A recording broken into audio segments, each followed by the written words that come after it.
मी मान्यवरांचे आभार मानतो की त्यांनी मला या व्यासपीठावर आमंत्रित केलं आणि गिव्ह मी सच अन ऑनर.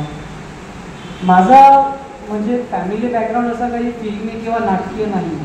माझ्या बाबांना आवड होती पिक्चरमध्ये, ते म्हणजे त्यांनी ट्राय केलं आहे. मुंबईला ते as a junior artist struggle करून त्यांनी थोडंफार काम केलं. मग काही फॅमिली रिझन्समुळे त्यांना परत यावं लागलं आणि ते जाऊ नाही शकले. म्हणजे कुठे ना कुठे त्यांची आवड ती माझ्यात निर्माण झाली. आणि जेव्हा मला म्हणजे या क्षेत्रात यायचं होतं तेव्हा मला माहिती पडलं की नाटकं म्हणजे होतात चंद्रपुरात. तर याआधी मला ते माहीत नव्हतं.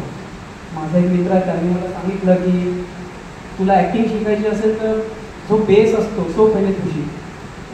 तर मला माहीत झालं की प्रशांत सर आहेत, ते म्हणजे ऑर्गनाईज करतात, ते नाटकं करतात, काम करतात. तर मी त्यांच्याकडे गेलो, सरांना म्हटलं सर मला शिकायचं आहे. सर बोलले ठीक आहे. आमची तेव्हा ॲक्च्युली तालीम पण सुरू होती. एक नाटक म्हणजे तो राज्यनाट्याचाच काळ होता आणि मी म्हणजे 8-10 दिवस फक्त बघायचो, त्यांना ऑब्झर्व करायचो. एक दिवस त्यांनी मला ॲज अ प्रॉम्प्टर म्हणून स्टेजवर आमंत्रित केलं. मी स्टेजवर बोलवलं, मी प्रॉम्प्टिंग देण्याची सुरुवात केली. त्यानंतर हळूहळू सरांशी म्हणजे माझं एक बॉन्ड तयार झाला आणि सरांनी मला मग चिंदी बाजारमध्ये एक रोल म्हणजे दिला. त्यात मी गुल्लू नावाचा एक रोल केला होता. त्यानंतर जानता राजा. मग हळूहळू सरांनी मला शिकवणं सुरू केलं.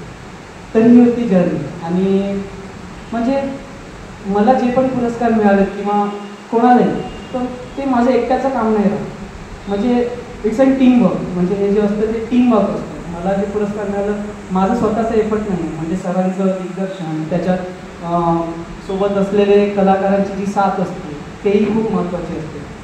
तेव्हा ते जाऊन म्हणजे नाटक तयार होतं. मला वाटतं की आमची नवनीता संस्था नसून ही म्हणजे आमची एक फॅमिली आहे. म्हणजे मला तर असं जाणवतं की मी जेव्हा म्हणजे तालीमला जातो किंवा काही पण करायचं असेल तर मला एक फॅमिली मेंबरसारखं म्हणजे इथे म्हणजे असं फील होतं की ॲज अ फॅमिली. असं नाही की म्हणजे सरांचा पॅटर्न कसं आहे की सर्वांना सेम ट्रीट करतात, असं कुठे म्हणजे स्वतंत्र देतात. तुम्हाला काही ॲड करायचं असेल, तुम्हाला काही तुमचे आयडियाज त्याच्यात द्यायचे असेल तर सरांचं हे मला खूप आवडतं. आणि बस बाकी म्हणजे मोठं हा असतो की नाटकाद्वारे आपण सामाजिक विषय एक पब्लिकपर्यंत पोहोचावा. तर जेव्हा हे हंगरी क्रोचं स्क्रिप्ट आलं तेव्हा त्याच्यात तो जो विषय होता तो फार सेन्सिटिव्ह होता. आणि आजच्या काळामध्ये खरंच ती म्हणजे गरज आहे. म्हणजे सेक्स एज्युकेशनवर तो विषय होता.